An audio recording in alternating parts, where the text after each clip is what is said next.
tiempo dijo Jesús a sus discípulos: Pedid y se os dará, buscad y hallaréis, llamad y se os abrirá, porque todo el que pide recibe, quien busca encuentra, y al que llama se le abre. Si a alguno de vosotros le pide su hijo pan, ¿le dará una piedra? ¿Y si le pide pescado, le dará una serpiente? Pues si vosotros, aun siendo malos, sabéis dar cosas buenas a vuestros hijos, cuánto más vuestro Padre, que está en los cielos, dará cosas buenas a los que las piden. Así pues, todo lo que deseáis que los demás hagan con vosotros, hacedlo vosotros con ellos, pues esta es la ley y los profetas. Palabra del Señor. Jesús es el culmen, la plenitud de la revelación de Dios a los hombres. Él mismo dice que no ha venido a abolir el Antiguo Testamento, sino a darle plenitud.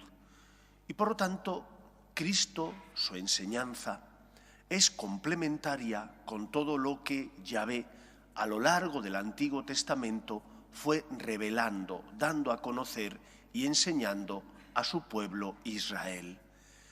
En el Antiguo Testamento el pueblo de Israel descubre, porque así el Señor se lo revela, que solo hay un Dios, que lo demás son ídolos, y que ese único Dios es el Todopoderoso. Él creó todo de la nada, y que ese todopoderoso, único Dios, es un Dios justo, que por eso pone en el corazón de los hombres una ley, no para cercenar la libertad, no para coaccionar, sino para hacernos verdaderamente libres, porque solo somos verdaderamente libres cuando obramos la justicia, cuando hacemos el bien. Cuando no obras la justicia ni haces el bien, vives esclavizado al mal y por lo tanto no eres verdaderamente libre. Ese Dios todopoderoso, ese Dios único, ese Dios justo, es también un Dios fiel, que no nos trata como merecemos por nuestros pecados, sino que es un Dios paciente y misericordioso. Y todas esas cualidades vienen completadas por lo que Cristo nos revela. Dios es también Padre. Es Padre porque tiene un Hijo, que es Cristo, pero también es Padre porque a nosotros nos adopta como hijos. Y por lo tanto, como hijos adoptivos, que somos injertados en la vida de Dios gracias al bautismo, ese agua que sale del costado de Cristo cuando es traspasado su costado por la lanza del soldado, gracias al bautismo somos injertados en la vida divina y por lo tanto somos elevados a la condición de hijos, adoptivos, pero hijos. Y eso nos da acceso a los bienes, a los derechos, que solo tienen los hijos, pero también nos da acceso, o nos debería hacer plantearnos, cuáles son nuestros deberes para con Dios. Eres hijo, tienes derechos, pero también tienes deberes. Y por lo tanto, como hijo que tiene derechos, puedes pedir y debes pedir a tu padre aquello que necesitas. Pero un hijo que pide con confianza, que pide porque está necesitado, es un hijo que no trata mal a su padre, que no exige aquello que no le corresponde y que, porque confía en su padre, cuando su padre no le ha dado aquello que él ha pedido, en lugar de rebelarse contra él, acepta que su padre sabe más que él, que tiene más experiencia que él, que le ama y que por lo tanto tiene que confiar en él. Con mucha frecuencia reproducimos nosotros la actitud de los adolescentes. Hay de todo tipo, no todos los adolescentes son iguales, pero hay veces donde los adolescentes son niños malcriados. Niños malcriados porque lo han tenido todo y que en lugar de fiarse de sus padres cuando les dicen haz esto, haz lo otro, come esto, come lo otro, cuando no reciben lo que ellos creen que tienen que recibir, patalean, se enfadan. ¿Y con quién nos enfadamos nosotros cuando pensamos que no recibimos lo que tenemos que recibir? Muchas veces con Dios. Miremos nuestro comportamiento.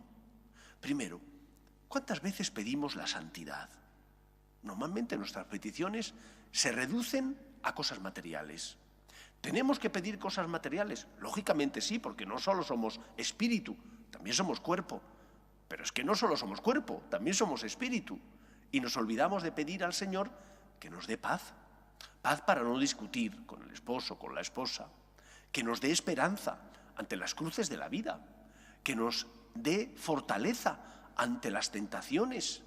Que nos dé mansedumbre para que sepamos cómo actuar en el mundo. No, normalmente pedimos la salud, o pedimos dinero, o pedimos estabilidad en el trabajo, cosas que son buenas, pero que no solo deberíamos pedir esas cosas materiales, también y sobre todo deberíamos pedir la santidad, esos bienes espirituales que nos ayuden a dominar nuestro carácter, a limar las asperezas de nuestros rasgos temperamentales, a ser más generosos con los demás. Pidamos, pero no solo pidamos cosas materiales. En cierto pasaje del Evangelio, Jesús dice que pedimos, pero que no sabemos pedir, que pedimos mal.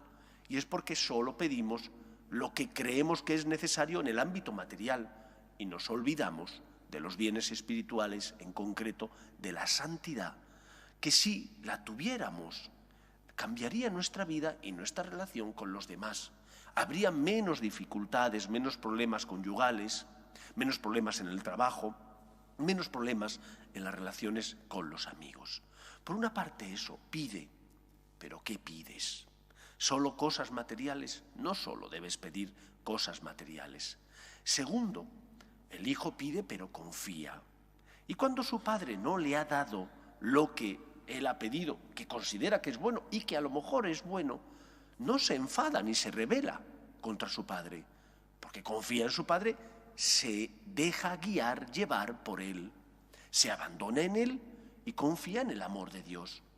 Cuando Dios no te dé lo que tú le has pedido, que a lo mejor es bueno y es legítimo lo que le pides, fíate de él. Recuerda que es tu Padre, que ha pagado un precio altísimo por tu salvación, que es la muerte en la cruz de Cristo. No patalees, no llores como un niño caprichoso, no te rebeles contra aquel que te ama y que simplemente sabe más que tú lo que te conviene. Y esto es algo que nos cuesta entender, que Dios sepa más que yo lo que me conviene, por supuesto, porque es Dios, porque es el Señor. No os olvidéis que Antiguo y Nuevo Testamento son complementarios. Si te quedas solo con lo que Cristo ha revelado, te falta parte de la imagen de Dios. Si te quedas solo con el Antiguo Testamento, te falta el culmen, que es lo que Cristo nos ha dado. Ese Dios Padre es el Señor. No merece que tú le trates, le maltrates. Es el Señor, merece que te fíes de Él. Ese Dios Padre es también justo. Y por lo tanto sabe lo que necesitas. No tengas miedo. El Señor lleva el ritmo de la salvación en ti. Y Él, que sabe lo que necesitas, te irá dando aquello que Él estima conveniente y oportuno. Hace años os recomendé un libro que se titula El arte de aprovechar nuestras faltas. Oye, es que las faltas son buenas, las faltas son malas, ojalá y no caigamos. Pero el Señor se aprovecha de esas faltas. A veces para que seamos más humildes, porque cuando uno piensa que lo domina, que lo controla todo, que domina su carácter, su forma de ser, puede caer en la soberbia y maltratar a los demás, porque ve que los demás son más débiles que él y entonces tiene esa mirada de superioridad. A veces Dios permite las tentaciones y que caigas. ¿Para qué? Para que seas más humilde. En otros momentos permite que caigas para que seas más generoso y para que de igual manera que tú recibes el amor de Dios, también seas más humilde y digas, tengo que darlo a los demás. Por eso confía en el Señor. Pide, pues lo necesitas. Pide con confianza, pues Dios es tu Padre. No exijas y no seas como un niño caprichoso, que cuando el Señor no le da lo que le ha pedido, entonces se enfada con él, se rebela contra Dios. Pide con insistencia, confía en el Señor, como la cananea. La cananea, cuando Jesús le dice que no está bien echar el pan de los hijos a los perros, ella le dice, tienes toda la razón, pero también los perritos que están debajo de la mesa comen las migajas que caen de la mesa del amo. nosotros hemos recibido el don de ser hijos adoptivos de Dios. Que la gratitud marque nuestra relación con Dios y nuestra relación con los demás. Que esa gratitud de sabernos queridos, amados, inmerecidamente, porque es un regalo de Dios, marque nuestra vida y nos haga ver la vida con ojos de agradecimiento y no de queja, que normalmente solo vemos lo que no tenemos, solo nos quejamos y somos incapaces de ser agradecidos, valorando los dones que tenemos y por lo tanto la misericordia y generosidad que Dios practicó con nosotros. Pues que sea así en nuestra vida. Nos ponemos en pie.